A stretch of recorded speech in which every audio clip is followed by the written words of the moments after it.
సుముఖశ్చైకదంతస్య కపిలో గజకర్ణకః లంబోదరస్య వికటో విఘ్నరాజో వినాయక ధూమకేతు. ఆయనకి ధూమకేతు అని ఒక నామం. ధూమకేతు అంటే తోక చుక్క అని అర్థం. తోక చుక్క దర్శనీయం కాదుగా. అయితే ధూమం అంటే పొగ, కేతు అంటే పతాకం, పొగ పతాకముగా కలిగిన వాడు. ఆ పేరు ఎక్కడొచ్చింది వినాయకుడికి అంటే, ఒకానొకప్పుడు ధూమాసురుడు అని ఒక రాక్షసుడు ఉండేవాడు.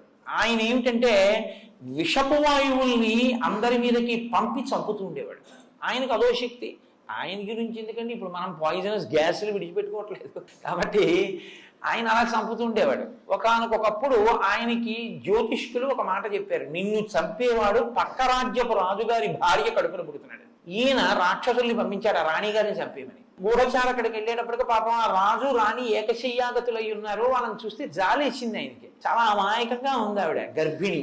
అయ్యో ఈవిడ్ని చంపేయడం ఏమిటైనా ఆ తల్పాన్ని తల్పంగా తీసుకెళ్లి అరణ్యం మధ్యలో వదిలిపెట్టేశాడు. ఇది రాక్షసుడికి తెలిసింది. ఈలోగా వాళ్ళు తెల్లవారు లేచేపటికి అడవిలో ఉన్నారు ఆ రాజు దంపతులు. వాళ్ళు వెంటనే వినాయకుడిని ప్రార్థన చేశారు, ఈశ్వరా నువ్వు కాపాడి మమ్మల్ని కృప చేయని. వెంటనే ఆవిడ కడుపులోంచి పిల్లవాడి రూపంలో విఘ్నేశ్వరుడు వచ్చి ఆవిడ తొడ మీద కూర్చున్నాడు.